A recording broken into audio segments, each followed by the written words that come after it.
evening, ladies and gentlemen, and welcome to Fight for Our Freedom Radio. And I'm your host, Badbaby. And tonight we are so honored to have Pmh Atwater with us, and we are going to be talking about her book, Near-Death Experiences. And we are going to get educated about near-death experiences tonight. I am so excited.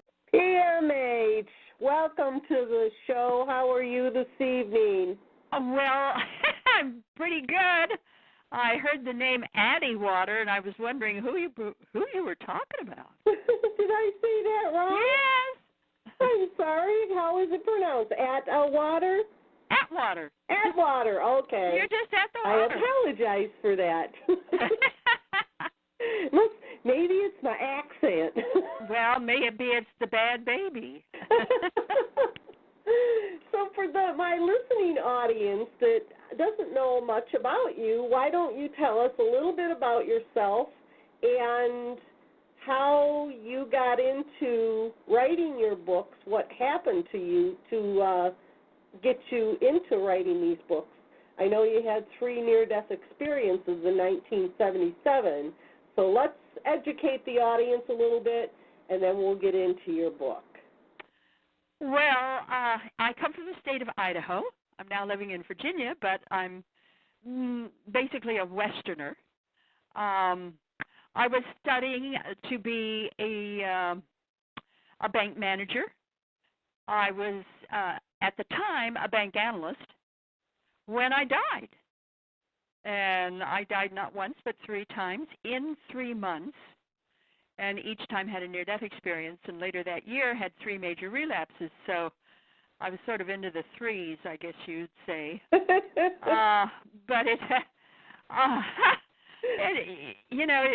it's almost an oxymoron to say it changed my life, because certainly it did, and then some. And in my 3rd near-death experience, I was told to do the research I have done for almost 40 years since. I was told by a voice that I describe or call the voice like none other, because this voice was not a guide, it's not a guardian, not a disincarnate, none of these usual type of spirit voices or angelic voices, none of that.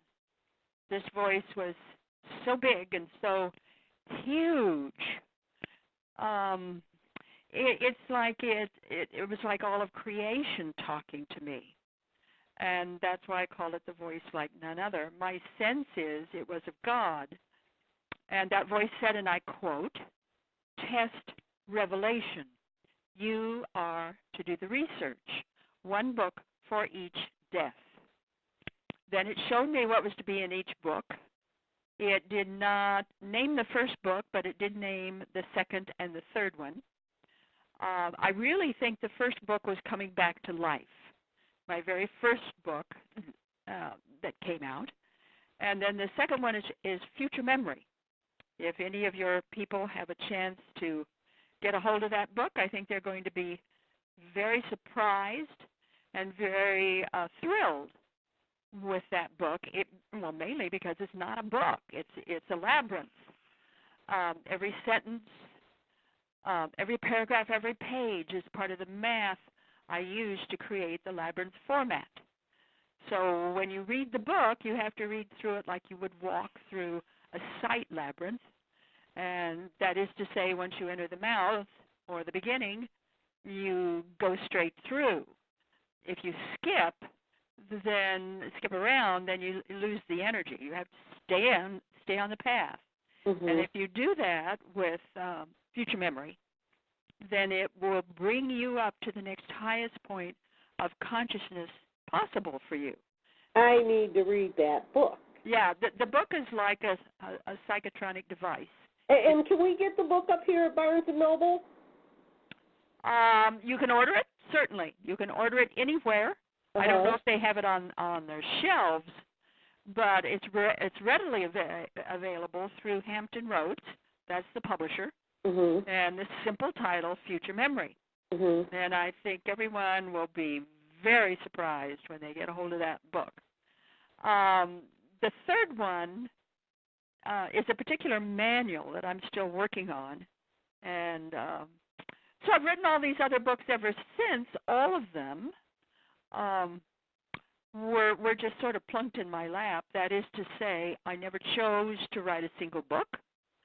The books would arrange themselves in sparkles in the air, fall on my desk, and I would look at that and sort of ponder it and take it into prayer, because I don't do anything without double checking it. You know, sometimes we think we're divinely guided, and maybe we are, but if you double check it, you might find out that, oops, maybe it wasn't as divine as you thought it was. So took it into prayer and worked on it for at least 3 days, 3 weeks, whatever. And if at the end of that time I had a very good feeling about it, if this was for me to do, no question, that's when I pulled out paper and pencil and started the outlines and began. So all of my work is original. It's all field work. I am a researcher. I am a near-death researcher. I began my work a year after my own near-death experiences, so that means 1978. Most people, Badbaby, forget that near-death experiences, the majority of them, come from either violence or trauma. So you have a body to rebuild afterwards. So we're not talking about anything magic here. You know. Yeah, I have heard that some people that enjoy being on the other side don't want to go back into their body because they know it's going to hurt. Oh, yeah. Oh, that's very true. A lot of them fight to stay over there, but, you know, if they're supposed to come back, that'd be me. No, they're going to come back. Go back. Right, and I'm one of those that had to relearn how to crawl, how to stand. So there's no cutting a deal to get a better body then, huh? Well, I had to remodel an old body, that's for sure. Oh. And a lot of exercises day and night, but finally got to the point where I was reasonably human again. And I began my work after meeting Elizabeth Kubler-Ross at O'Hare Airport, just outside of Chicago. I was there visiting my aunt and uncle who lived there, and had heard that she was there. Well, really didn't hear. I just sort of turned around at O'Hare Airport, and there she was. And I'd already heard of her, seen her pictures. Mm-hmm. So I just walked up to her and introduced myself and asked if we could talk. And her plane was late to Europe, so we sat down on a bench like a couple of schoolgirls and visited for an hour. And I told her about my 3 near-death experiences, and she was the one who validated my experiences and said I was a near-death survivor. She didn't use the word experiencer. She used the word survivor. And that's the first time I'd ever heard the term. I'd never heard of Raymond Moody or any of that stuff. But, you know, when it was all over, you know, it's wonderful to be validated by anybody, especially Elizabeth. But her descriptions and what she said really caused more questions than it gave me answers. And it was shortly after meeting her that I began my work. So I've been doing this, my dear, since 1978. I mean full-time. I mean this has been my pleasure, my privilege, my obsession. Well, we are honored that you are dedicating your life. And well, I did. I have a question about the other side. And just one? you know, like when we had spoke earlier, and this is my question. We had spoke earlier. I had told you I get communication with my husband. My brother, who was very, very close to me, passed away 5 years ago. And I also periodically communicate with him. Sometimes when my husband communicates with me, my brother's with him. Well, a lot of times he's not. Mm-hmm. And I asked him one time, why isn't he with you all the time? And he said to me, he is in a different layer of this side. He's at a different layer. He's only allowed to come with me when he gets special privileges. He's at a different level, is what he told me. Is that true? Well, I don't know anything about special privileges, but as near as I can tell, the other side, we go to wherever it is we resonate, and the frequency of our vibration, the true us, who we are, at the very heart and soul of us, not who we say we are or who we think we are, but who we really are. That frequency determines where you go on the other side. Now, if we're describing the other side, again, as near as I can tell, it consists of layers, indeed layers. You can call it layers or dimensions, sort of like a layer cake. Uh-huh. And the lower layers Can are, one layer see the other layer? I really don't know. I don't see a reason why not, Asking but I you really hard don't know. questions, I mean, it's by frequency. Yeah. So if your frequency is not interesting, because my Wednesday night call with Reiki Master Mike Goldberg, that's what we do, is we try to meditate and raise our frequency and bring in the love, healing love. Right. Well, as near as I can tell, the other side has all these layers, and there are slower vibrations on the other side, more dense or darker so is that areas, and then there are more we faster. resonate and vibrate. So then there are the faster ones, dear. That's outgoing and energetic and a go-getter and outspoken would go somewhere higher or different than a person that's quiet and reserved and that has nothing to do with it. No? I'm just wrong. It has to do with the core you. That can so be what's in speedy, your that heart, can be really? slow, but the core you. And that's where you go. So it's not your personality, it's your heart. Well, I wouldn't use either one. I think it has a lot to do with our soul and who we are as a soul. So, if we were a loving soul, we would go to a loving section. If we were a mean, cruel soul, we would go to that frequency. I hesitate to use absolutes because, remember, I'm a researcher, and that doesn't necessarily mesh. What does work is whatever you have builded yourself to be over time, that's your frequency. Whether you go to the lower levels or the higher levels, the slower levels, the faster levels. But one of the things I noticed is there's no top and no bottom to this construct of different levels. It's sort of like a layer cake, all these different layers. Once you're over there, say you're on like a lower level, can you graduate to a higher level? Well, if you would have let me talk a little bit more, I'd have told you. It's fascinating. I don't want to get stuck. Slow down, dear. There's no top.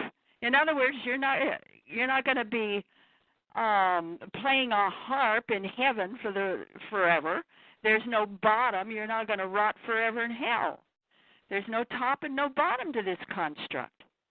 And what I noticed was that it seems to be powered by choice, your choice, not necessarily I'm going to do this or that today, but the deeper decisions of how you learn and the different aspects of you as a person, your choices.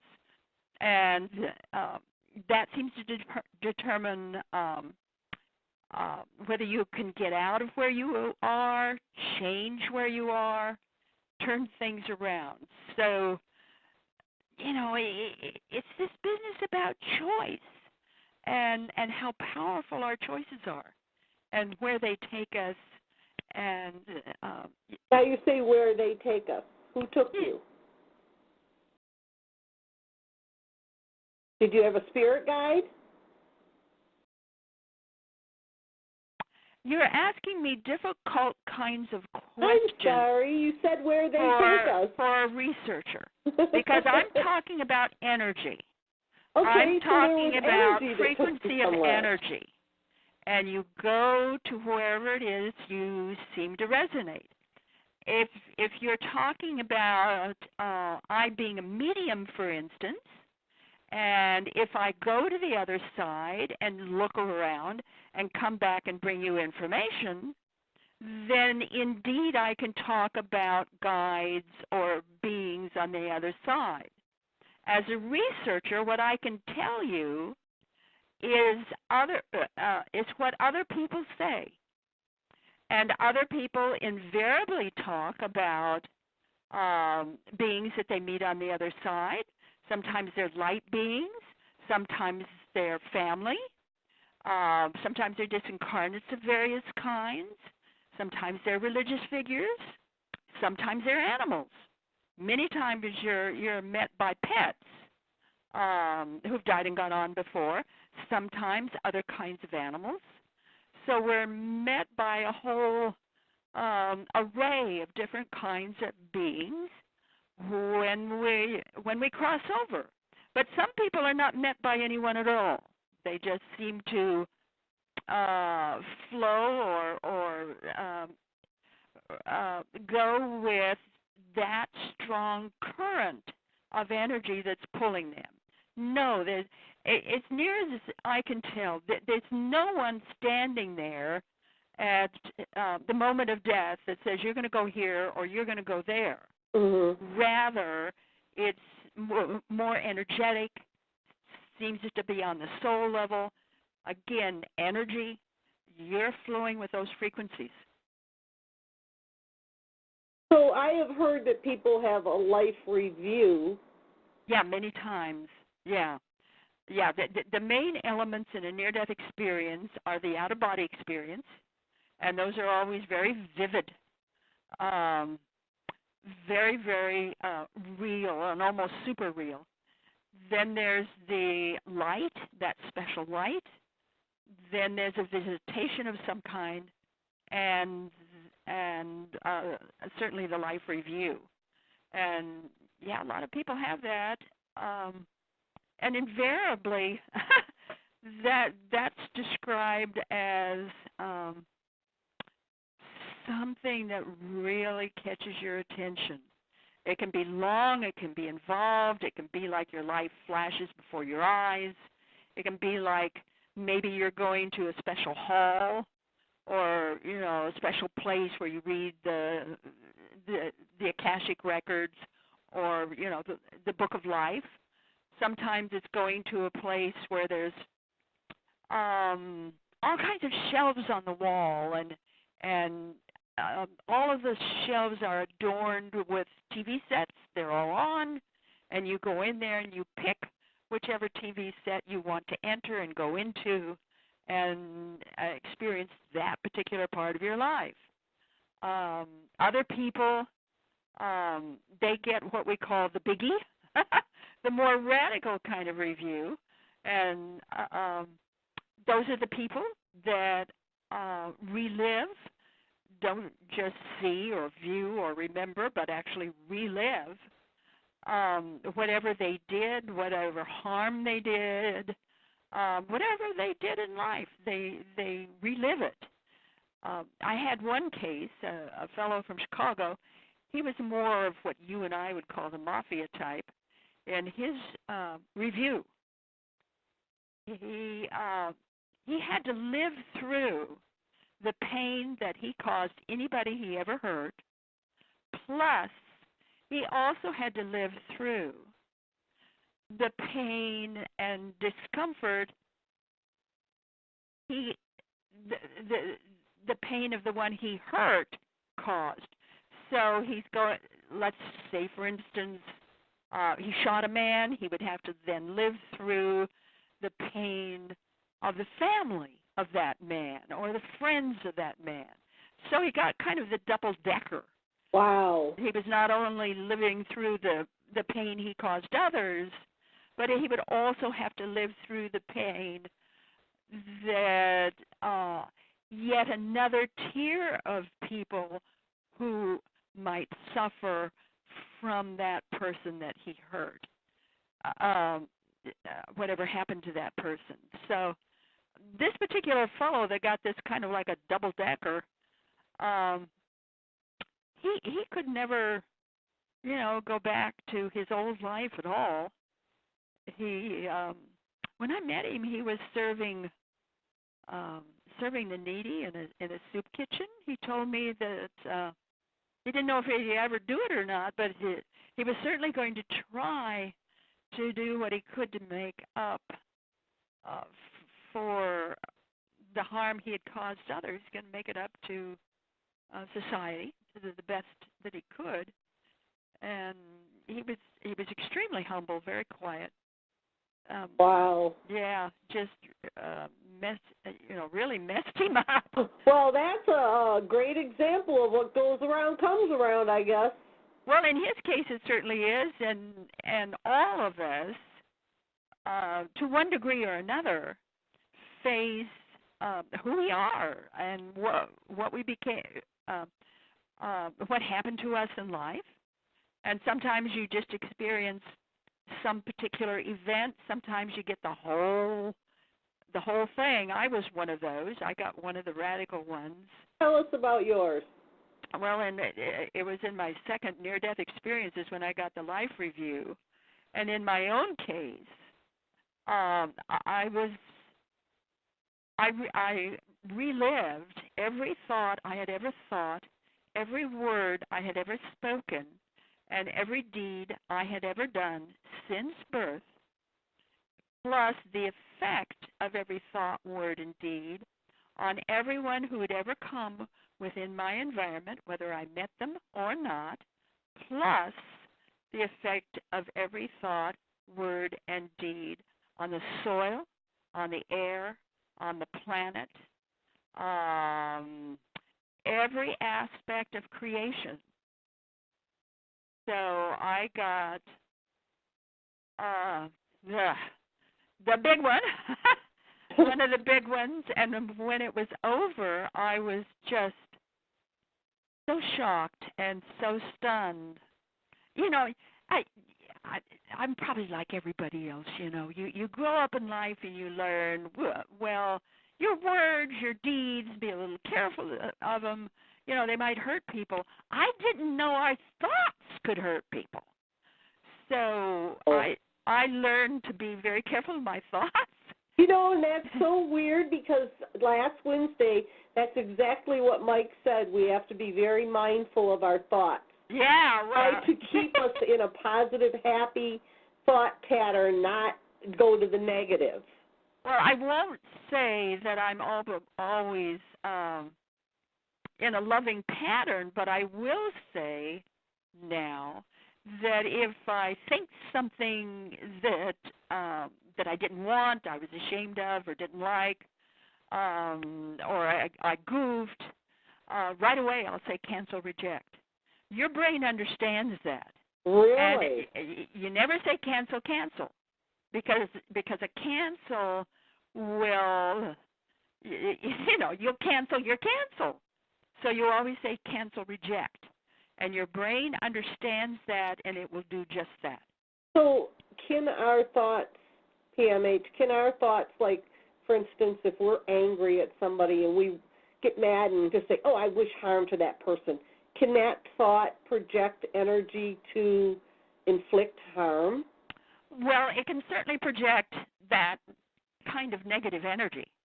And if you keep thinking it, those kind of thoughts get thicker, they get tougher, and they can eventually manifest. This is what witchcraft, the more negative aspects of witchcraft is based on. True. They get a group of people together to meditate on an evil spell. Yeah, I guess that would be combining a negative thought. Well, remember the placebo effect. if you feel something is positive, if you are convinced something is positive, then it becomes positive. Not because it was, but because you believed it was. And it's the same way with the negative, which they call the nocebo.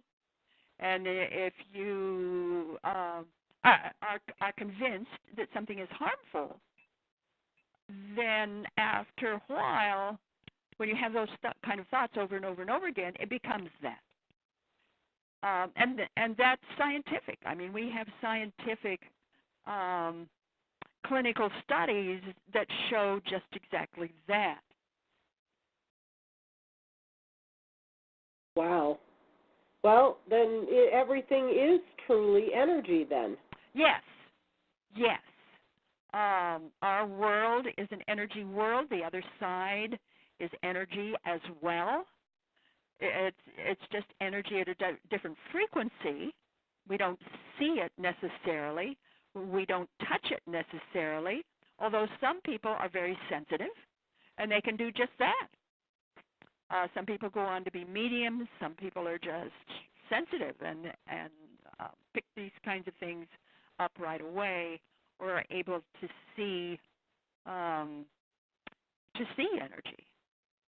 Is that why some people can see a ghost? Does their energy not?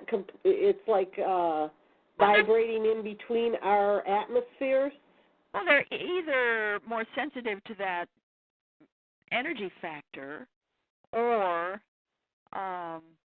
that particular spirit is so powerful that it's going to break through one way or another. You know, we've got a lot of people out now doing what do they call it? Paranormal investigations. Yeah, they've got their little counters, their little energy counters, and they take these electronic counters out there, and if they get a lot of readouts, sort of like a Geiger counter in any given room, then that supposedly is a ghost, and as near as we can tell, that's exactly what it is. So they pick up these nebulous or different energy patterns and are able to work with that energy and are able to at least establish that were able to make contact with a true individual or someone that is as true as it can be. So you say when you come out of your body, I know I've heard, I have someone that had a near-death experience. It's a friend of mine. She said that she could see everybody clearly, see her body clearly. Oh, yeah. Trying to speak to the person that was sitting there that was crying and said, I'm fine, but they couldn't hear him. And then they were drawn away from there. This is very common with near-death experiences. What we know is that you're larger on the other side than you are on this side. If you want to come back in, you have to shrink to fit back in to the physical body. Once you leave the body, then almost instantly you have 360-degree vision. So you're able to see, of course, a great deal because you're seeing 360 degrees at once. It's very vivid, it's very detailed, it's very colorful. Many are met by beings right away, sometimes animals. Sometimes they get into conversations. Just the whole array of different types of near-death experiences can produce some very amazing cases. I'd like to give you one in particular that I think is quite amazing. Of course, they all are, but some are more amazing than others. This is a case of Margaret Fields Keene. Margaret was from North Carolina, She was she had a daughter. She was a gardener. She was a horse breeder, and she taught school. She also had a 4-H group. So this was a woman very much involved in family, in horses, in gardening, and teaching. This was her world. She had an emergency with phlebitis, rushed to the hospital in her legs.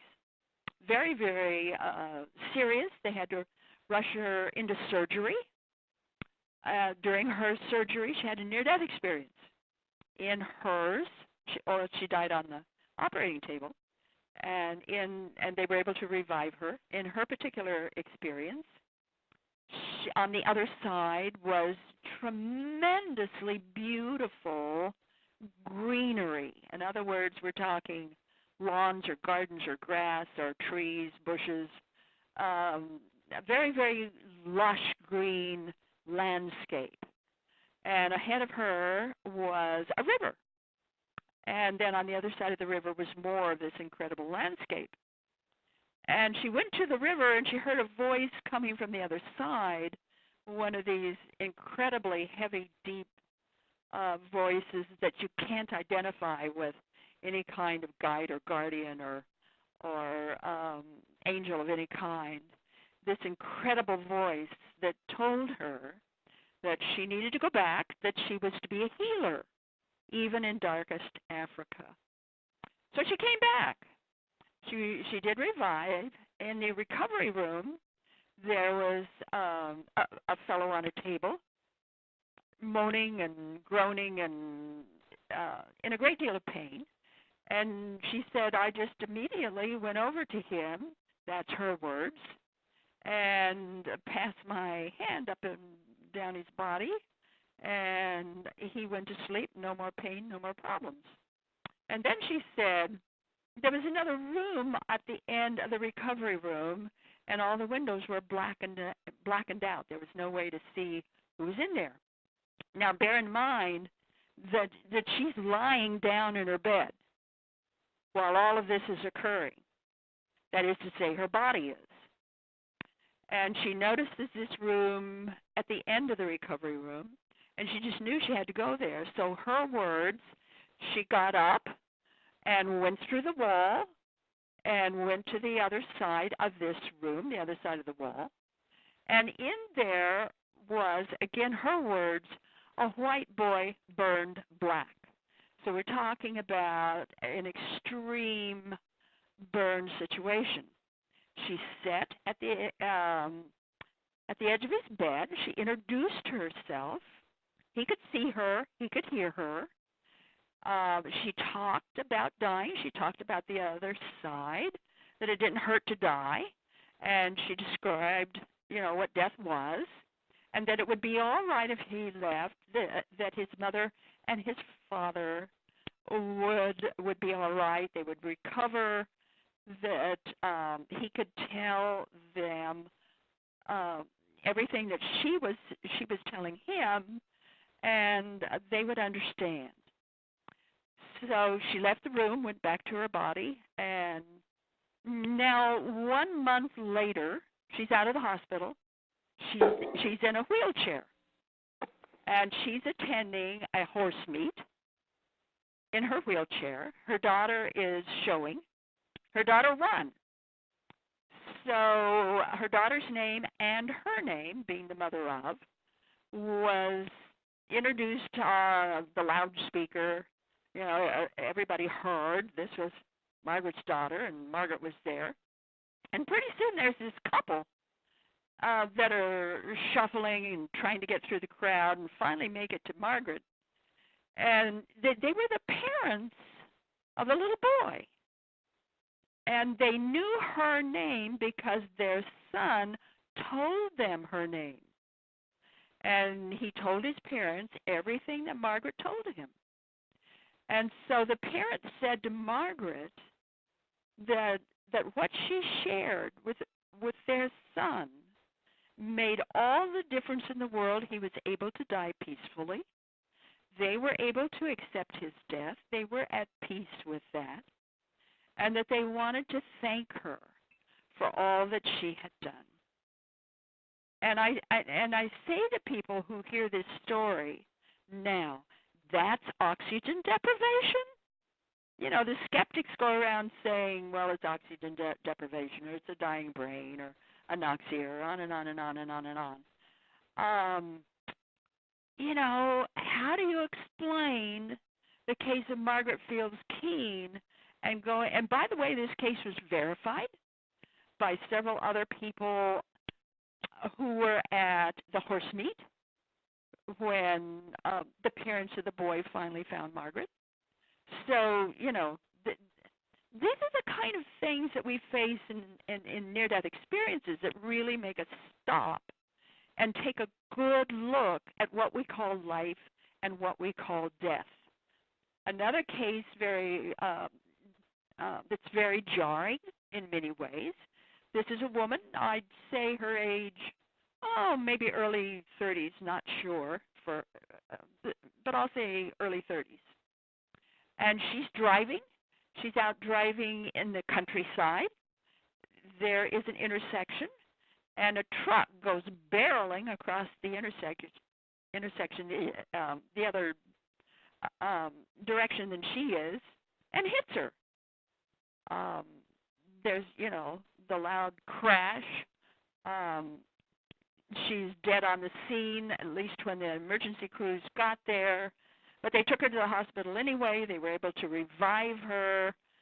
And right away, in the surgical room, in front of the surgeons, she started talking. She was very animated. She started talking about her father, that she'd met her father on the other side. He told her all about his death, why he died the way he did, when and where he died, and that it was the end of his life. It was time for him to leave, and he was at peace with that. That was good. But he said that she had to go back. There were several things she had yet to do, and that she couldn't stay there. Well, she was causing such a ruckus with the surgeons, they couldn't work on her. So one of them went out into the room where relatives gather, you know, to pray and to talk about a loved one, and started talking about, you know, what's this stuff about the father? So they told the surgeon told the family, you know, all that she was saying, and the family was saying, obviously this is hallucination. You know, there's nothing to that. The father's in perfect health. One of them had talked to the father that morning. Absolutely nothing wrong with the man. So the doctor went back and told the daughter on the operating table this, and she just became more animated about her father and, you know, all these things that the father had told her. So this time the doctors were disgusted. He went back to the family and says, all right, I want that father on the phone right now. And I'm going to take that phone into her and let her hear her dad. Well, suffice it to say, after many, many phone calls, the family at the hospital learned that the dad had died 5 minutes before the daughter did, and in exactly the same way the daughter described. Wow.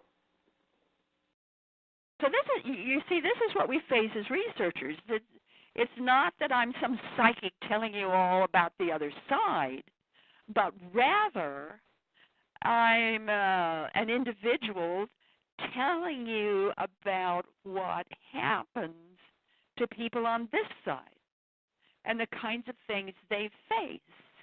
Now, what happens after that, I have no way to tell, unless I'm going to go into a psychic trance or become a medium.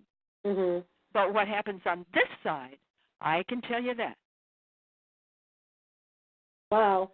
Well, you know, let me ask you then, a lot of people get told that it's not their time and that they have to go back. Right. It's very common. Do you think that we have some kind of a soul contract that we have to fulfill? Well, it seems to be. I can't say yes or no, certainly, but I can say that does indeed seem to be true. That there's a reason for our birth, and there's a reason for our death. We're not an accident, and what we call accidents seldom are. Well, I'm a firm believer of people that take their life, that they alter the world's perspective. Because, let me give you an example. Okay. I have a friend that he hung himself. Now, say he was supposed to save me from drowning 2 years after he hung himself, but he wasn't there to save me because he hung himself. So he did not fulfill what he was supposed to do years on. You understand what I'm saying?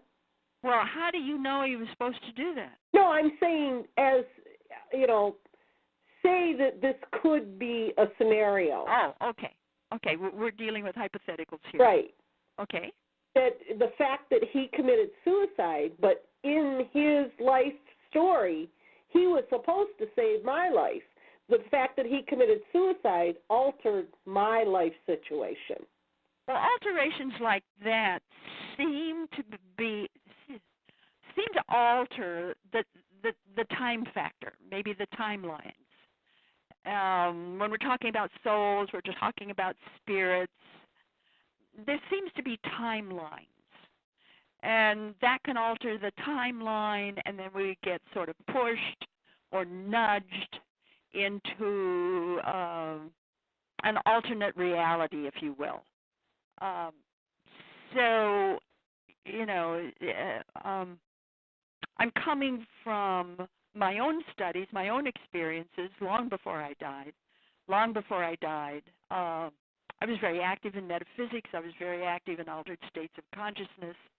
I started Idaho's first nonprofit metaphysical corporation, the Northwest's first Metaphysical Speakers Bureau. So it was called Inner Forum, was the name of the group in Idaho, and did a lot of experiments, had a lot of experiences involving easily over a span of time at least 3,000 people, maybe more. So you had to have heard a lot of stories from children then. Oh, my goodness, yes. Tell us about the children. Well, now we're going back to talking about near-death experiences rather than the soul and timelines. So when we're talking about near-death experiences, my book on that is The New Children and Near-Death Experiences. That's where I outline the various things I learned with children, and I am now reprising that work, only I'm going back to focus just on from the ages of womb to the age of 5, so the very, very tiny little ones. But if we're talking about children in general, they have the same pattern of experiences. There are 4, I was able to find 4 significant types of near-death experiences. They have the same, they can go through the same types. There's physiological as well as psychological after effects. It's a pattern. The children go through the same pattern. So those are the same, the types of near-death experiences, the pattern of after effects. But a child will handle that in a very different way than an adult will. An adult takes about 7 to 10 years to integrate their experience. The average child takes 20 to 40 years. That's because a child does not integrate their experience. None of them do. They compensate, or they alter, or they put it on a shelf in their mind, or they ignore it. They have no way of knowing what happened to them or how to deal with it or what it might mean. For the very, very little ones, if we're talking about tiny ones, So if we're talking about birth or babies or maybe up to the age of 3, sometimes 4 or so, when they come back, they don't bond to their parents. Very seldom do they bond to their parents. Rather, they're bonding to the other side. So they're forever different. These children will often grow up thinking they're alien or they're a hybrid or they're something else, but they're certainly not part of their family.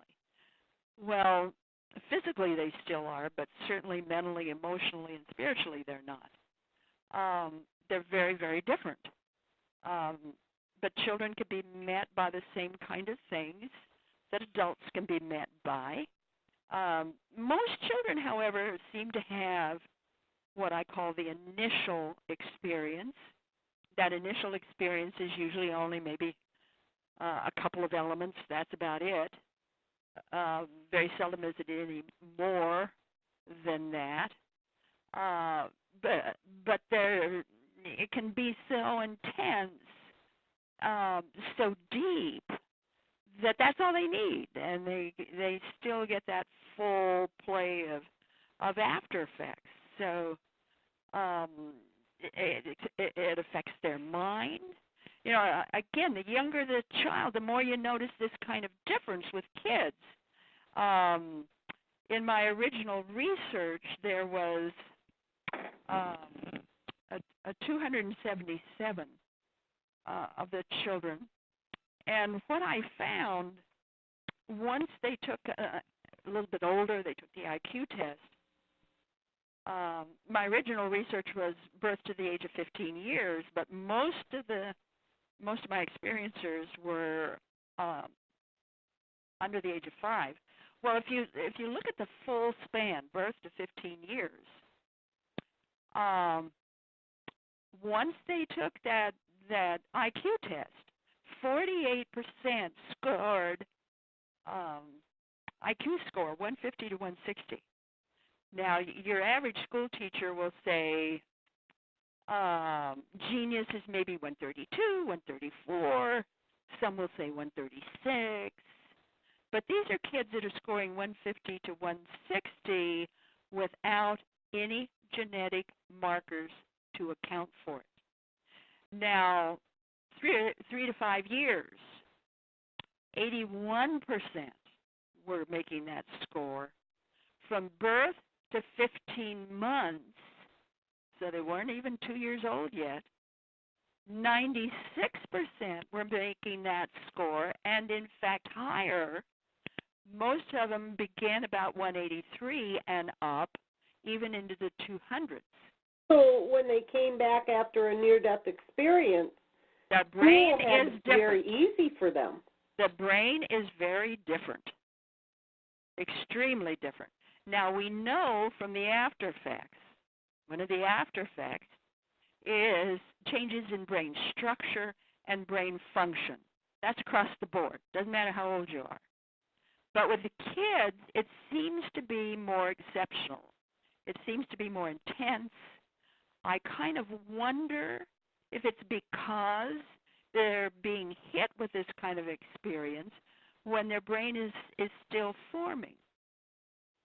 So I don't know for sure yet. That's one of the reasons why I'm going back and I'm redoing some of my work. And I want to say to everybody who's listening, please get on my website, www.pmhatwater.com, pmhatwater.com. Right there in the homepage is a call for volunteers.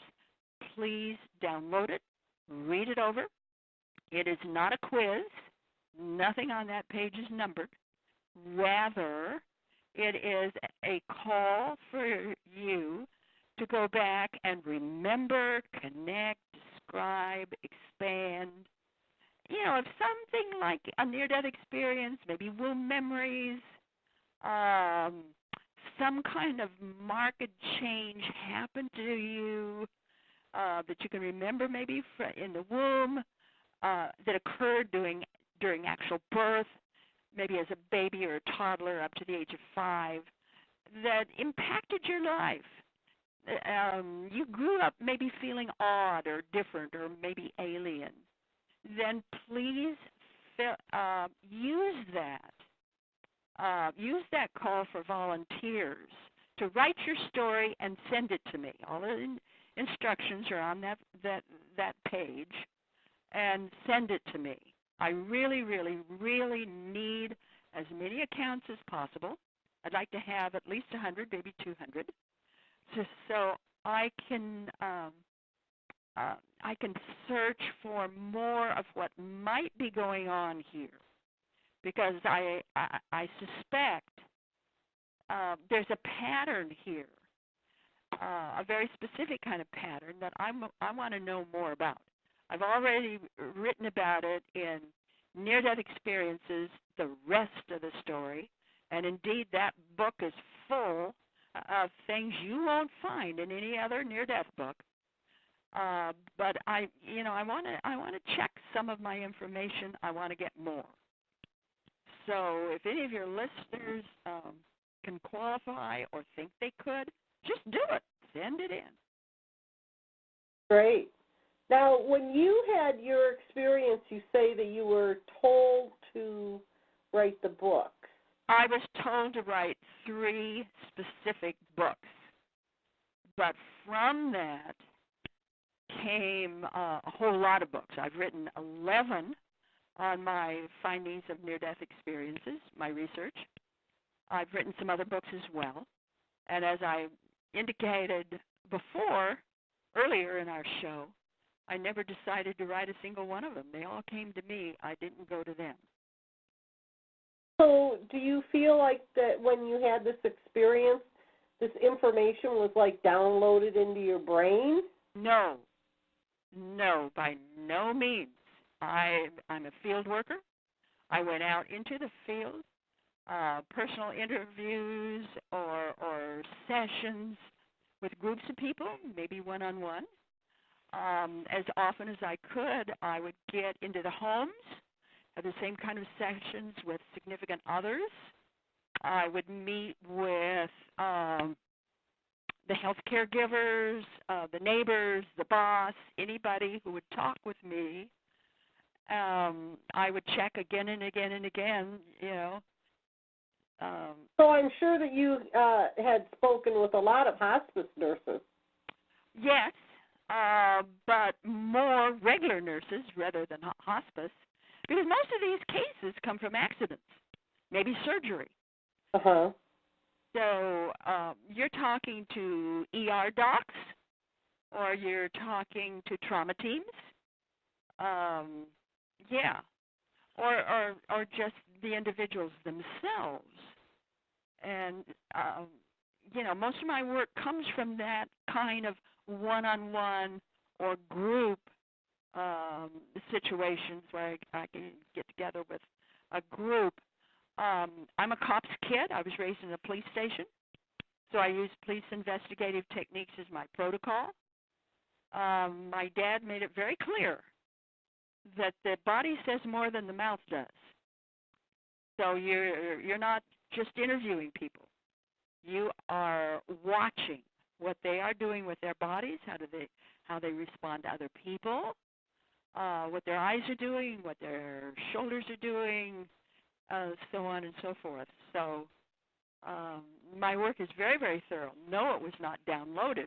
Mm-hmm. What was downloaded was the energy and the dedication to do the work. Yeah, you were set on the path.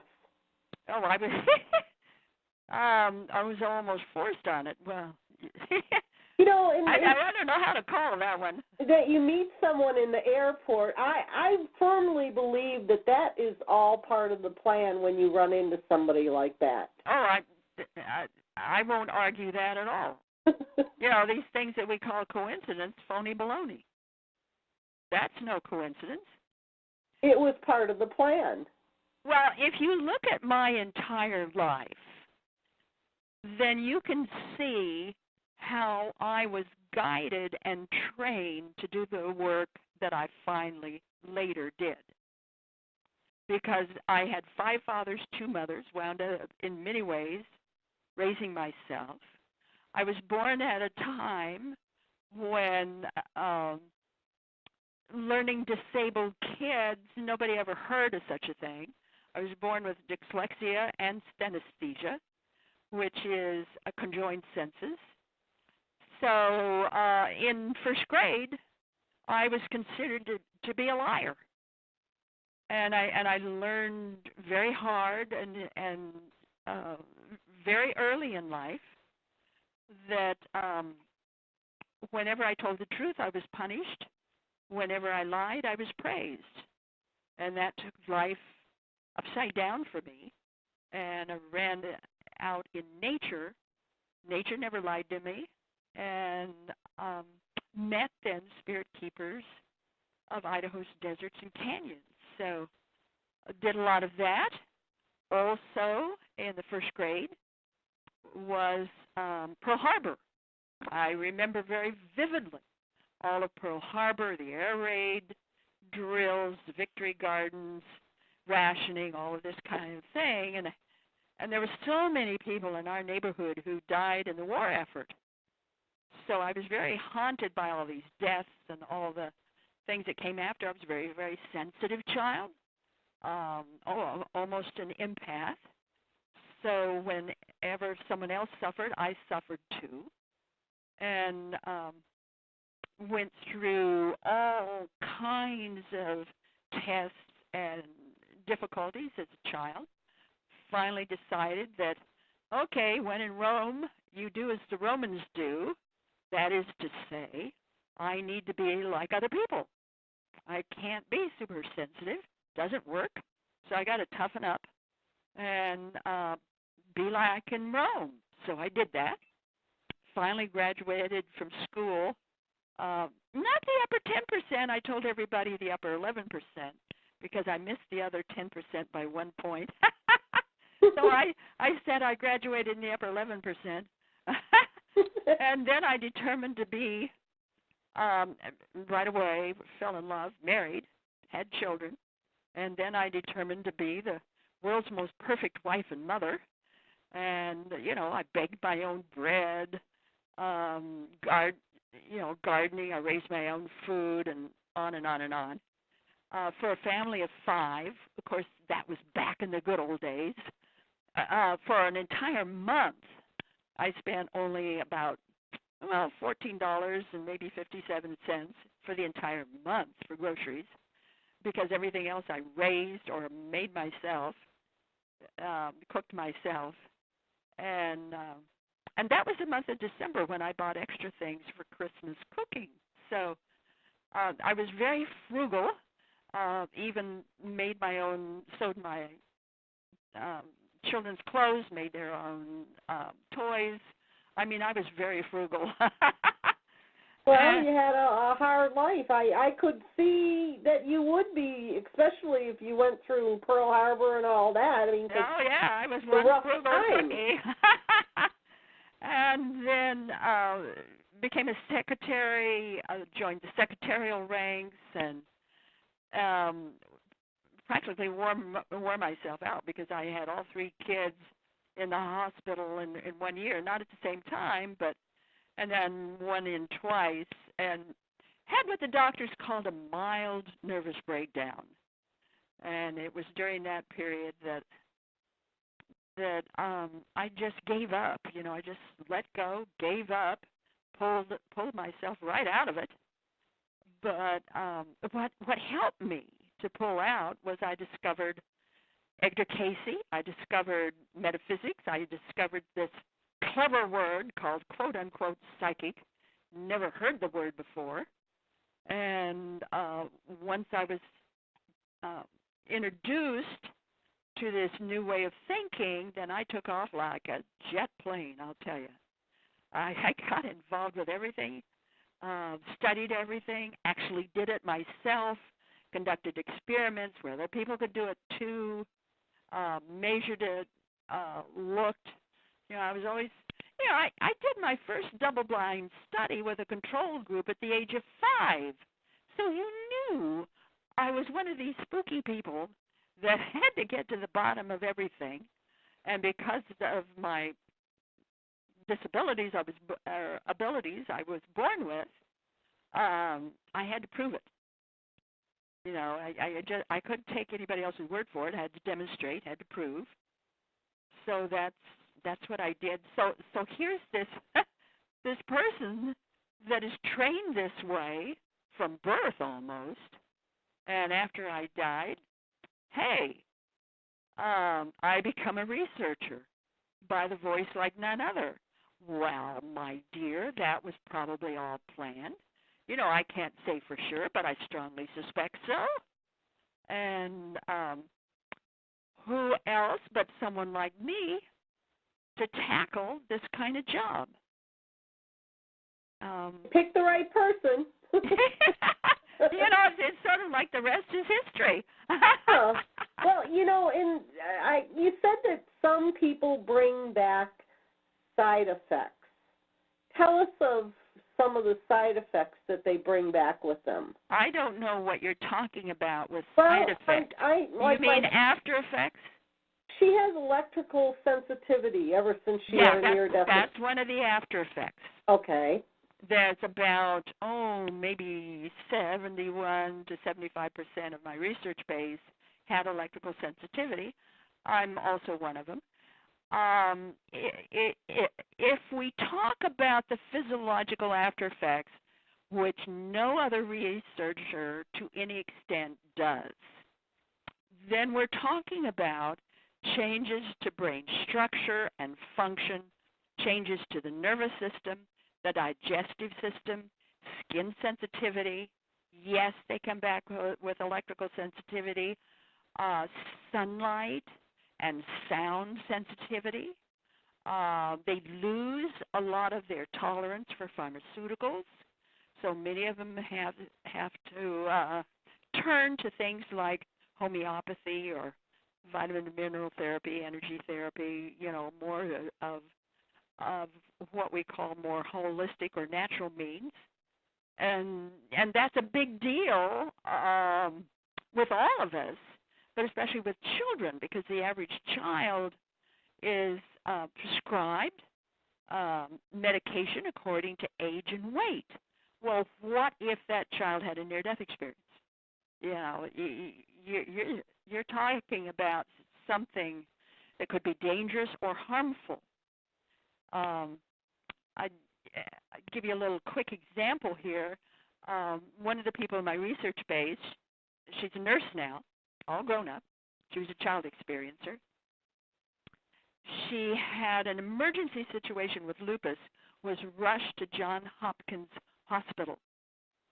And the ER doc asked her if she'd ever had a near-death experience.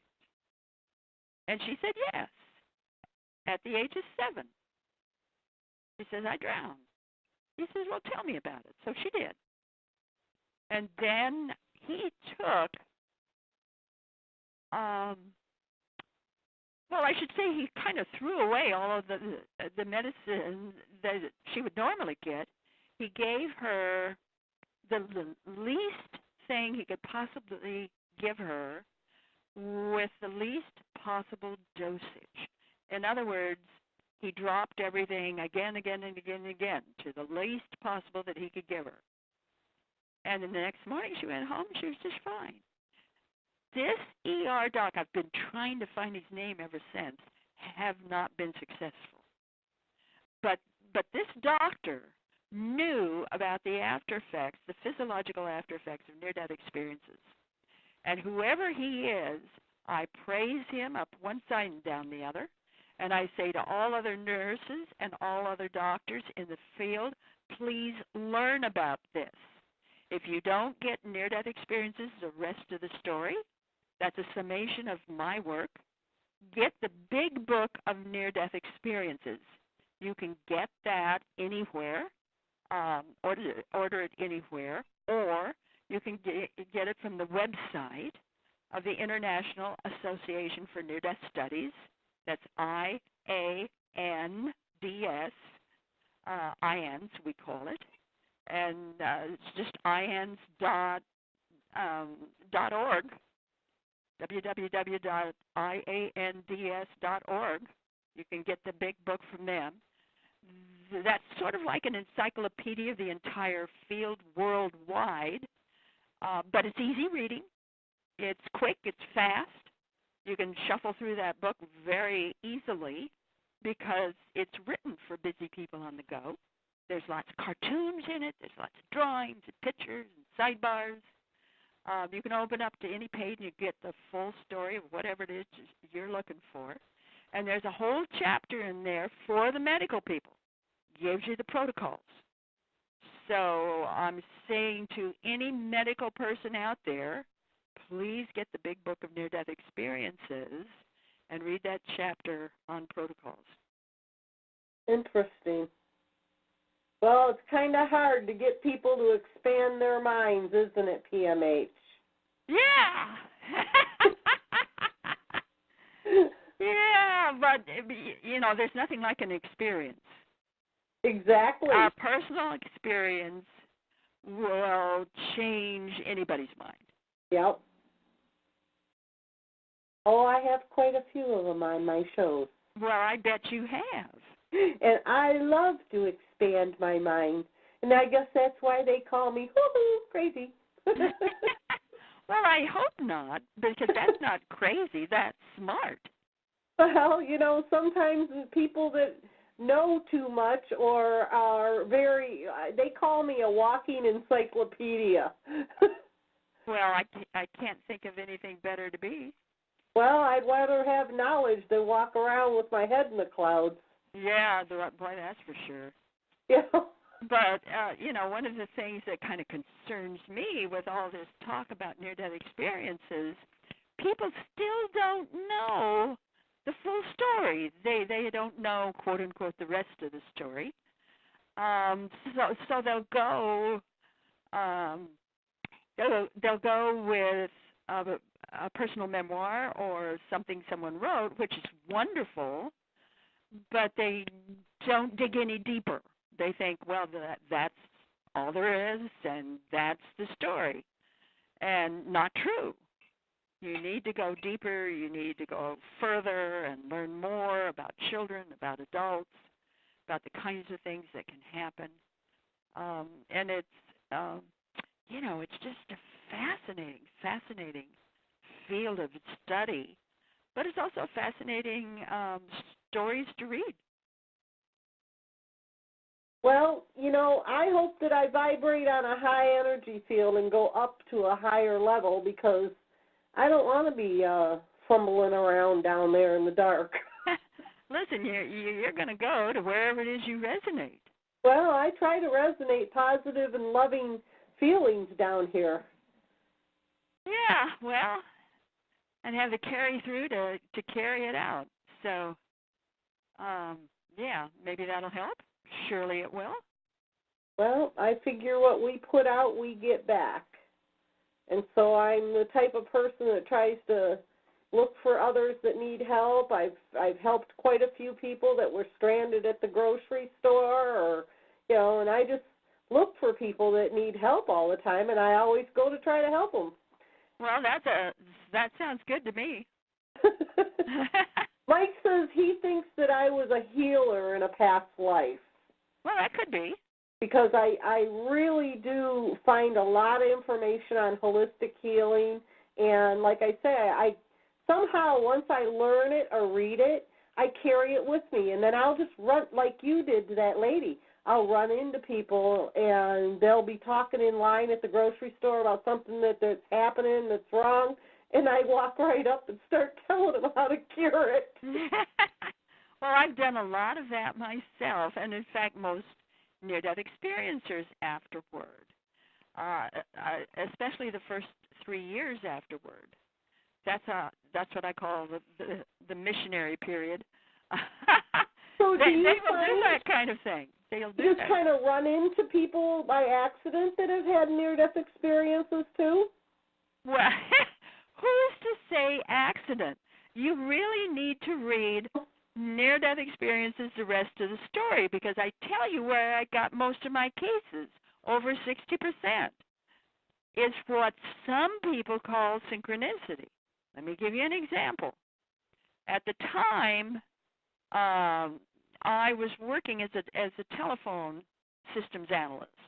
So I was only working on site during construction or remodeling or what have you, big businesses or big hotels or motels.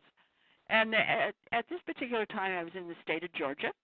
I was just outside of Macon, Georgia. And it was my coffee break time. And, well, actually, I think it was lunchtime. And I walked over to a nearby truck stop, went in there and sat down.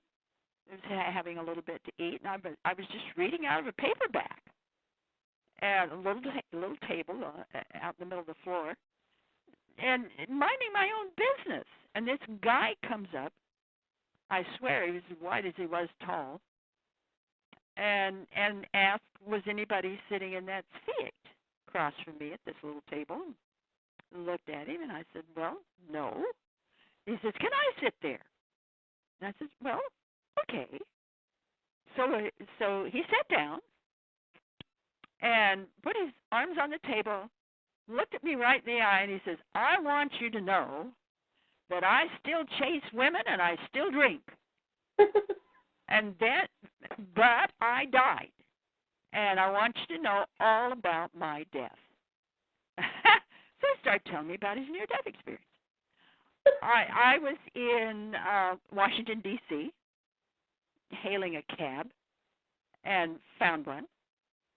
Started to get in, and the driver was black. I mean, the blackest black I've ever. I didn't know a human being's skin could be that black. Really, I didn't know. He was that black, and he took a look at me, and he started smiling, and he says, "Oh, I can tell by your eyes. You died too. Now I can tell you all about the time when I died." And he told me all about his near-death experience. I was in this state of Minnesota, actually in Minneapolis, and again I was in a taxi cab, and I was driving, being driven to a job site. And I was just a very, very curious person, Badbaby. I'm just very curious. And so whenever I'm in a taxi cab, my average is I'm inquiring about the tax base in the area. I'm inquiring about the businesses, the hospitals. I want to know about the land. I want to know about the people. I want to know about the culture there. And this this guy looked at me and he said, he says, I can't tell you any of that. He says, I'm from Egypt, and I'm up here going to school, and I'm just driving the taxi to earn money for my school. But he says, I can tell you about the time back in Egypt when I died. And so he starts telling me his story. After years and years of this, and I'm not kidding, years and years of this, I'd turn around in an elevator, and there'd be someone there who'd tell me about his near-death experience. I'd be walking down the street, same thing would happen. And I finally decided that I must be wearing one of these billboards, and the back of the billboard must say, please tell me about your near-death experience. Because wherever I was, people would start doing that. I must have smelled like a researcher, and they were seeking me out. I mean, I don't know how I think that it was found me, but your life path, and that these people were supposed to cross your life path. Well, maybe I had a particular light. Maybe I had a particular odor. I mean, who knows? But that happened thousands of times. So I'm not talking about just a few cases, because my research base is nearly 4,000 adults and children. I have the largest research base where I went out and did my own work. The only person that's a little larger is Dr. Jeffrey Long, and he has a near-death website where people can read all about it and then enter their own story. So he doesn't go out and get stories. Rather, they come to him.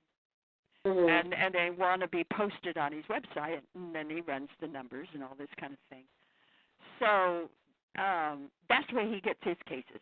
I went out in the field to get mine and actually did the observation and that kind of work. So mine was more personal. His is just, he's getting on the website.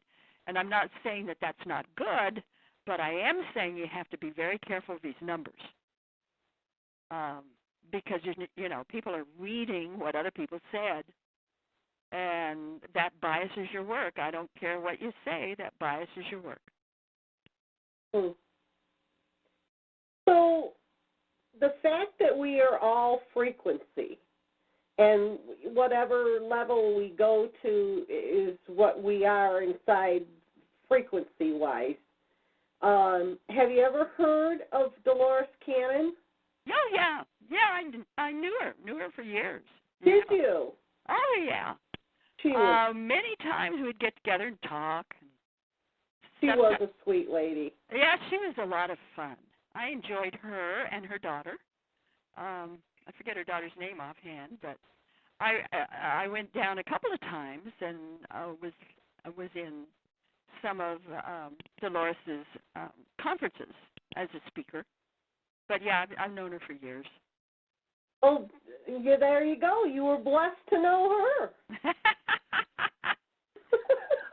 Well, it seems like I was always in the right place at the right time, because I can look back and I know the history of a lot of people and a lot of organizations because I was there when they started.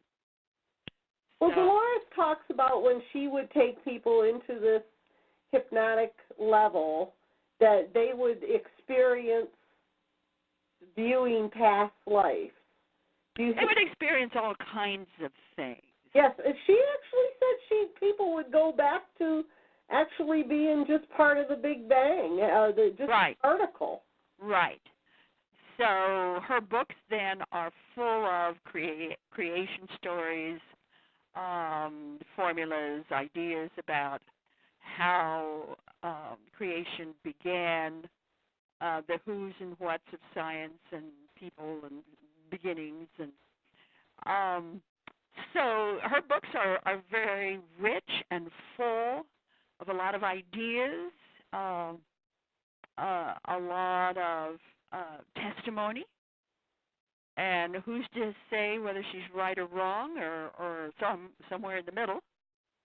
I was shocked when she passed because she was so energetic. Oh, yeah. That woman was, in her 80s and flying all around the world.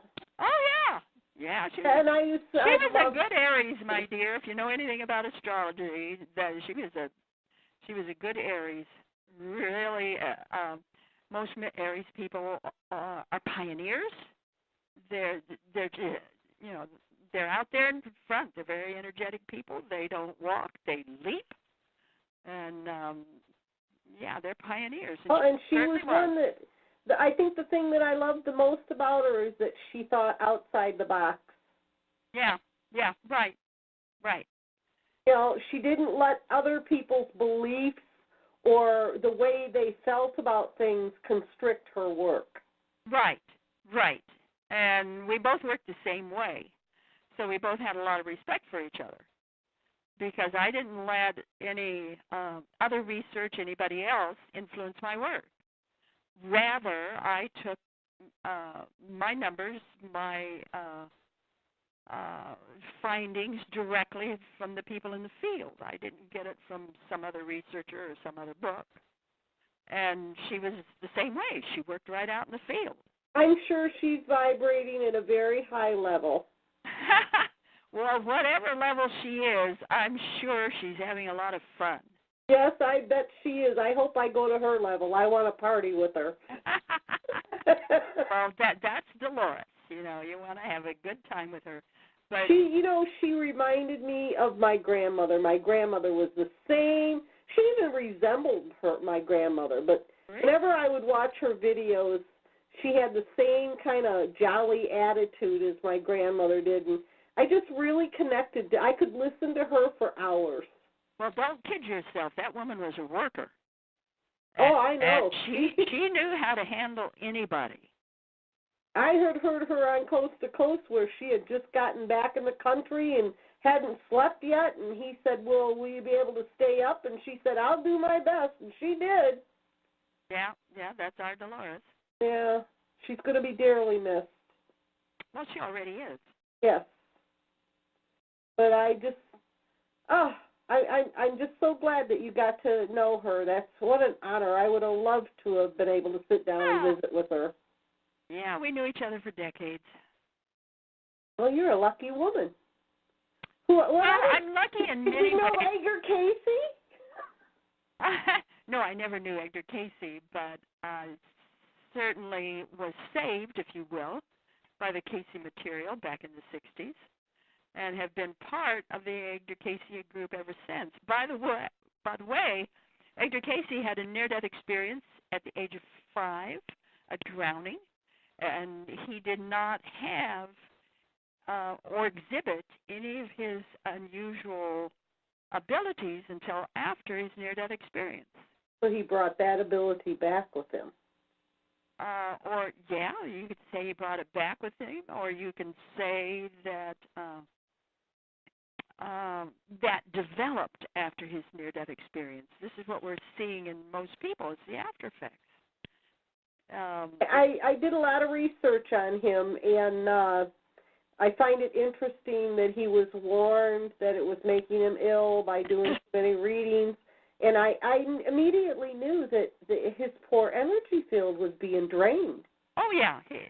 You can say he let himself die. You can say he killed himself. However you want to interpret that, in his desire to help other people, especially during the war, he pushed himself. He was warned not to work that hard and do that much, and he didn't pay any attention to the warning. He just wanted to help people, and he just kept doing it. Yeah. Another warrior. Yeah, in his own sweet way, he certainly was. We're still members, by the way, of the ARE, the Association for Research and Enlightenment. That's his group, and I very proudly say that because I'm very much grateful to what I learned from this man and his work, and I try to pass it on. You have had an interesting life, Pmh. You don't know the half of it. I've only barely skimmed the surface. I would just love to come down there and park my fifth wheel somewhere and spend a week and just sit and talk with you. Well, I don't know that would be possible. I'm working now on that manual and doing a lot of radio shows. It would be possible for me, but I'm just saying it would be nice. Well, it would be fun, yeah. I always said I was going to tell my story, my full story of my life, so to speak, and then I promised my sister I never would. She was very worried that something would come out in my story that would harm or embarrass Mom and Dad. Of course, they're both passed on now, or someone else in the family, and she just didn't want me to do that, so I said, okay, I wouldn't. I don't want to hurt anybody, but one of these days I will indeed carry, write maybe a little litany of some of my experiences and some of what I went through. Might interest some folks. So when you had your experience, were you your own judge of what you've done wrong? Well, really, we all are, whether we admit it or not. I don't think that there's anybody up there saying, well, now you're going to do this and that because you did this. Because who could judge themselves even harder than your own self. Well, you very, very seldom hear of judgmental cases with adult experiencers. You often hear them, however, with children. And children will very often get judgmental type cases. They're often met by what I call a critical or caring parent type. And it's almost as if they're being told or readied for the kind of life they're going to live and how they need to act, how they need to behave, and this kind of thing. So they're prepared in advance. So kids get a lot of this kind of stuff, but adults do not. Interesting. Yeah, when you look at all the research, then it kind of turns you around. I don't care how metaphysical you are or mystical you are or how much you think you know. Once you get into the full story or the rest of the story, then invariably you're surprised. It's not quite what you think it is. You read these various memoirs and all these books, personal stories that are out there, and God bless them all. I'm glad they're out there, but they can be very misleading because you're only getting that person's story, and you're thinking to yourself, well, I've read that kind of story maybe 100 times. It ought to be true. Well, I'm not saying it's not true, but I am saying there's more to the story. And they're not writing the full story, or they don't know the full story. I've yet to meet an experiencer who realizes how much they changed afterward. You're unpacking your near-death experience really for your lifetime. It's not something that you can unpack in a year or two. Even though I said the average adult takes 7 to 10 years to integrate their experience, they're still unpacking it after that. They're still learning. They're finding out more and more. They're becoming something different. It's like they're becoming their own experience. It's like they're becoming what they learned, what they saw, what they felt. They're becoming that. And But Dolores says that Earth is a school. Do you think we're in school? Oh, no doubt. No doubt. Absolutely no doubt. I think we're in school, too. Oh, no doubt. You get this again and again and again no matter where you turn. Earth is a school. That's why they say we learn from our mistakes. Well, sure you do. Some people are here for recess, so they don't go through very much in the way of trying times. Other people are here for first grade. Some people are here for a college course, so they're going to get the big ones.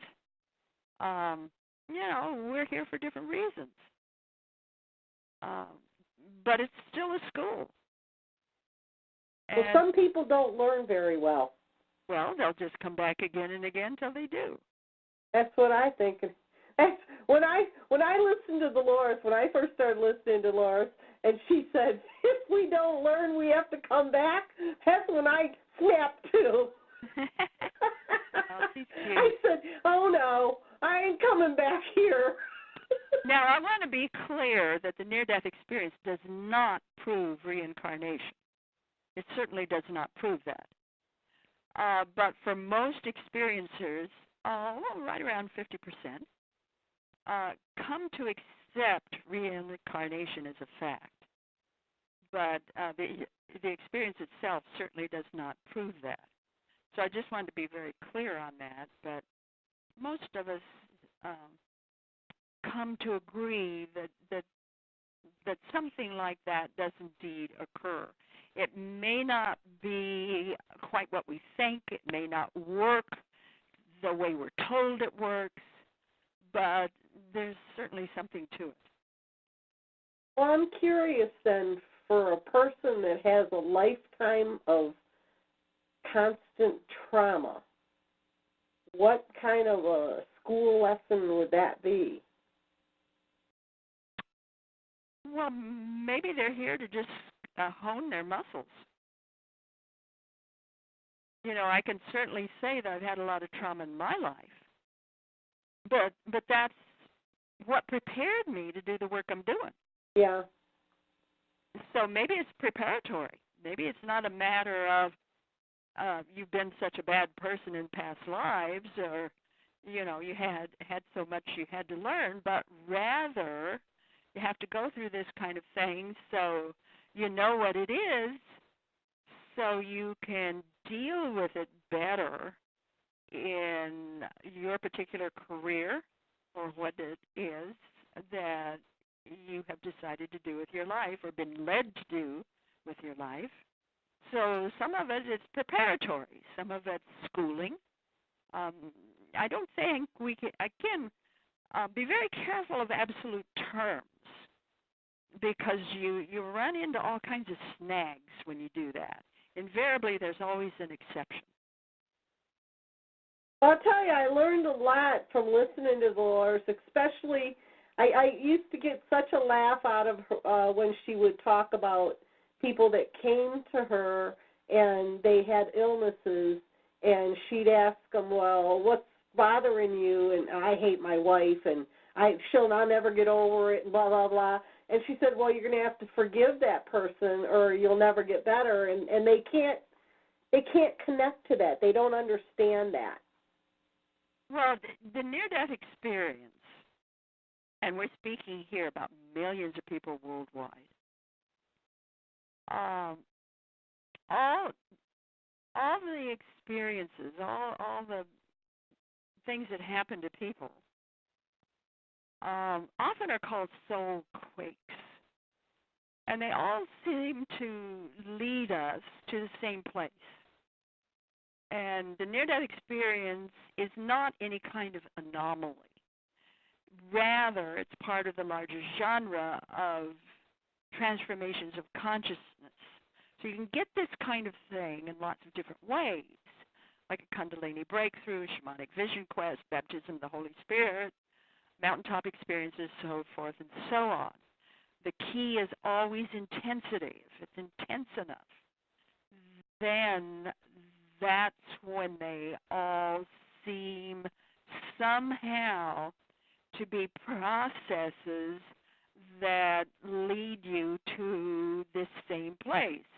And that place is oneness. One God, one people, one family, one existence, one law, which is love, one commandment, which is service, one solution to problems, which is forgiveness. You know, one of the things I learned in my experience was that you become whatever it is you cannot forgive. Wow, that's heavy. Yes, it is heavy. Well, because you hold that hate in your heart. Well, maybe that's the reason. Maybe it's something else. I just know that that's what I was told and that's what I have seen. You know, if any of your listeners are interested in my own particular case, you can get on Amazon.com and get the little book with the crazy title called I Died 3 Times in 1977, The Complete Story. And then they can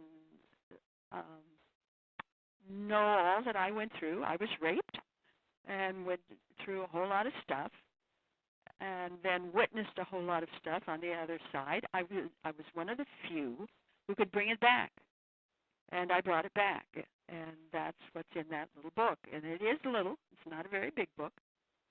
I'm not I'm not an individual that's trying to make my near-death experience part of my resume. Rather, my research is part of my resume.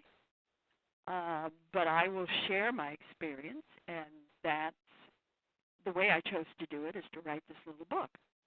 So it's out there. Another way that I share all kinds of stories because I'm a very, very curious person, as I've said before. And that is I produce a free monthly newsletter. And anybody who wants to get my newsletter, get on my website, www.pmhatwater.com, scroll over to newsletter, and sign up. There's an archive there, and so you can look up past issues. There is a new issue that just went out 2 days ago, so you'll have to get into the archives to read about it, because I just got back a couple of weeks ago from the Finhorn Gardens in northern Scotland. And the Finhorn Gardens, as far as I'm concerned, is a place of miracles. There's no other place like it on this planet. It is the most high, holy, spiritual place I have ever visited. And that includes sacred sites. Any other place I've ever been, and I've been to a lot of places, I've never seen anything like the Finhorn Gardens. Oh, you've been fortunate, that's for sure. Yeah, I was fortunate to be invited to speak there. I knew about the gardens back in the 60s and wrote articles about them and promoted them in the Northwest and throughout the United States. And finally got to be there in person, and I told everybody there a couple of weeks ago, well, I was able this time to bring my body along.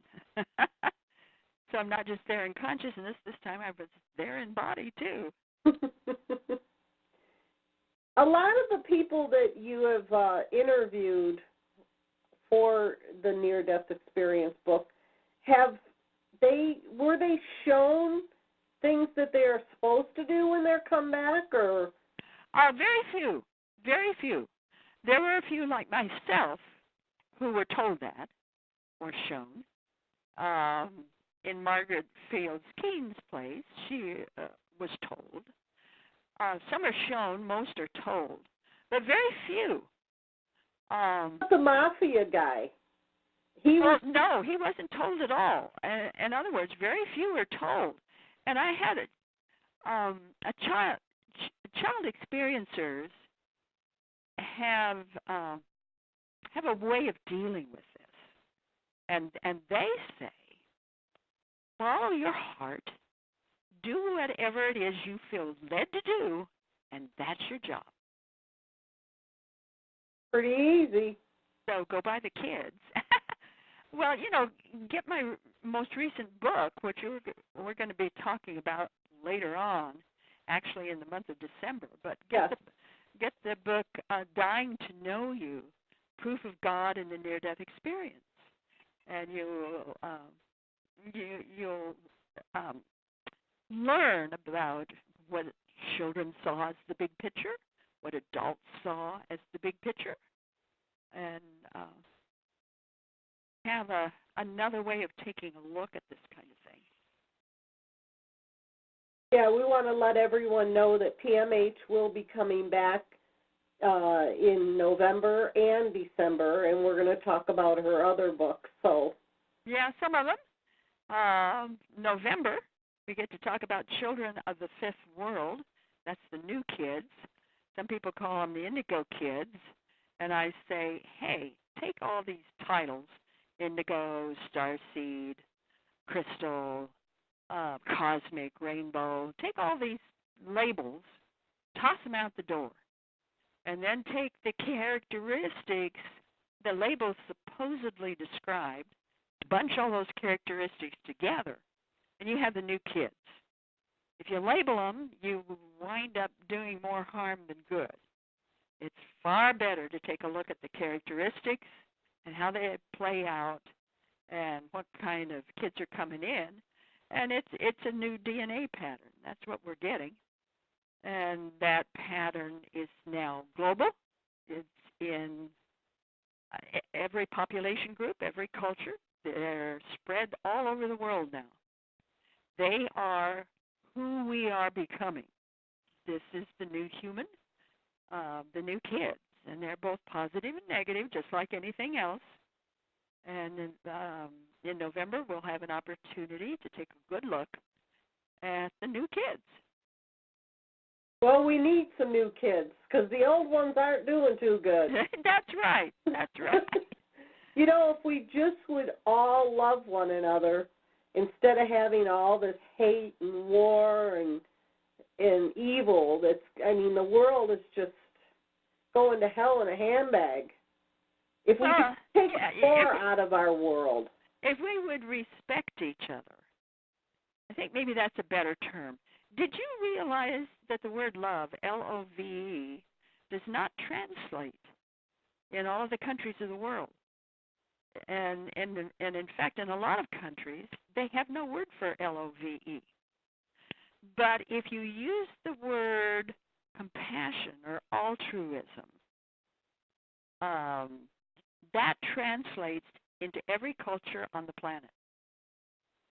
So if you then think in terms of caring, if you think in terms of respecting, if you think in terms of compassion, then those terms, that energy,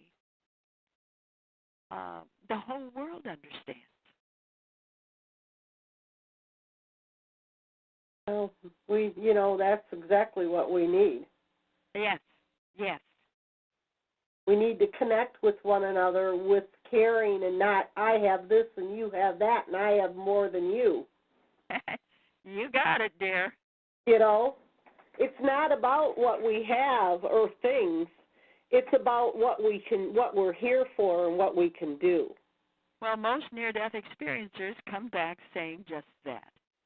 And the four words that most speak afterward, in fact, the phrase that most near-death experiencers speak afterward, and it is four words. It is the words, always there is life. Now, if you really look at those four words, it's really saying that there is no before life, there is no now life, there is no afterlife. There is, in fact, always life. You were always around, you're living now, and you always will live, because eternity is your home. So it's a way of realizing that there's always been life. You have always existed. You exist now, and you always will exist. So we don't have to worry about a darn thing then, do we? Not really. But if we're smart, we'll wake up and realize that, hey, we really are responsible for our deeds and thoughts and words, and that we can clean up the world if we've got the muscle and the willingness to do it. We don't have to wait around for somebody else to do it for us. Or we can come together as a team and work to better things. That's called a holon, H-O-L-O-N, a holon. And a holon has nothing to do with what you believe. It has nothing to do with different types of cultures. It has everything to do with people of different ideas coming together and realizing that there's something that needs to be done and agreeing to do it and to help each other to get the job done. And the interesting thing is when people agree to work together to get a job done, they invariably come to know each other better, respect each other more, not badmouth each other anymore, and realize that, hey, the other side is not so bad. So if you start working with holons, that takes the word judgment clear out of it. It doesn't matter if that person's bad, good, or in between.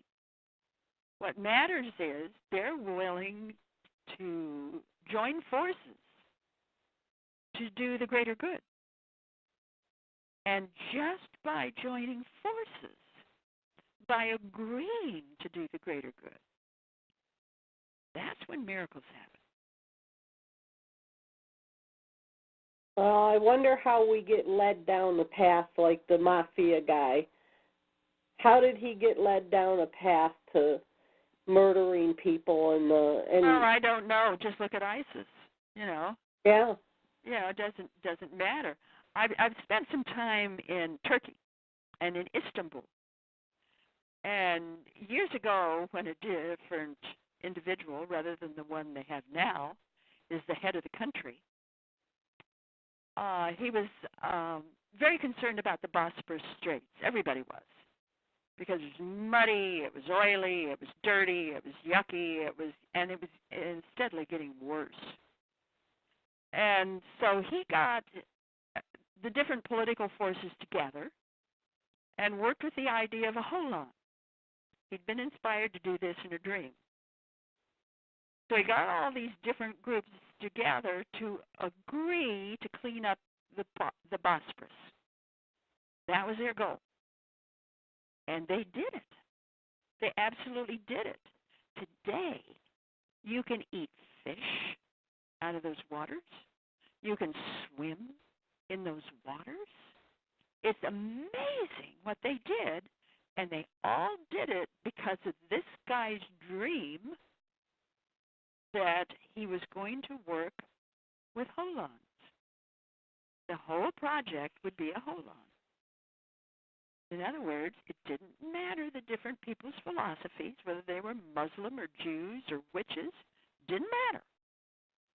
What mattered was the Bosporus needed to be cleaned up. And the only way we could do it is for everybody to do their part. And they did. Mm-hmm. They came together in groups and organizations and religions and what have you, and they cleaned it up. That's what it's going to take. It's going to take people willing to come together for a project. And in working on that project, they learn how to work together. Well, maybe we need to lose money and gold and all that, because the problem with our world is that people focus on money, greed, and jealousy. Yeah, and if we tackle that little by little, I believe and I know we can make changes. I know we can because of the various things I've gone through in my life. People have said, no, that couldn't be done. Well, by golly, I did it. I had polio at the age of 4. They said I'd never walk again. By golly, I walked just fine. That's right. So, Don't let other people tell you what you can and can't do. Nobody can tell me what I can and can't do but God. Period. End of story. Amen, sister. Yeah. You got it. Hi, PMH. We got about 5 more minutes. Do you want to give out your web pages again? Okay. If someone wants to explain that one more time real quick about if someone wants to write their story to you. Okay. Again, it's www.pmhatwater.com. If you think you've had a near-death experience or something like it, if you remember womb memories, I'm looking for people from womb to the age of 5. Please send me your story. So you get on to my website. Right there in the home page is the call for volunteers. Download it. Send it in, please. Also, when you're on my website, you can subscribe to my free monthly newsletter. And as of today, this is a special announcement. As of today, get on my website, get into the resources, pull down that tab, and there is now a special section on After Effects. Never been there before. Nobody else in this world is doing it. There's a special section on After Effects. It's thorough. It's complete, as near as we can make it at this point in time. And I think you're going to be very surprised and very happy about it. You now have a place to go. Yeah, That's great. I'll have my friend check that out that has had the near-death experience. Maybe she can write her story to you. Well, I'd love that. But, again, to participate in this particular research project, it has to be, the experience had to have occurred somewhere between the womb and up to the age of 5. Now, if she had her experience after that, she can still send me her story, and I can put it in the NDE cases section of my website. Mm-hmm. Well, I don't know when she had her experience. We're just friends through the computer, and we write back and forth. Oh, okay. But she did tell me that she was looking forward to listening to the show. Oh, okay, good. Well, have her get on the website. There's a section also on charts, and that's where I'm a great believer. If you've got anything to say, you can usually say it on one page. So I make up all these charts that sum up all kinds of research, so you can get the story in a hurry.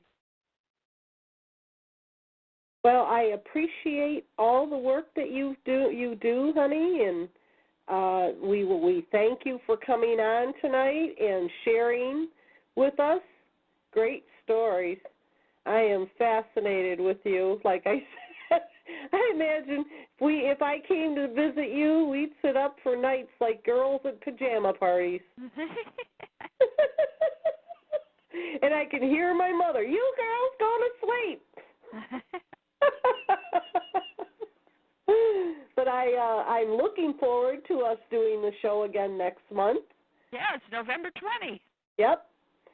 So we will be back out here on November 20th and talking more about what's going on in PMH's life and her research and the... Well, we're getting into the evolution of the human species and the new kids, so that'll be a great topic. I wish I was one. Well, maybe you are. Yeah, I could be. You know, I mean... you could have that pattern, so listen. I know I don't fit into the square peg anymore with everybody else. Yeah. You know, you do kind of feel different, you know? Yeah. Yeah, well, you're probably part of this new group. Well, thank you so much, PMH. We enjoyed the show, and you have a blessed night and a blessed week, and we'll be looking forward to you coming back. Okay, thank you. And God bless everybody. Yeah, okay.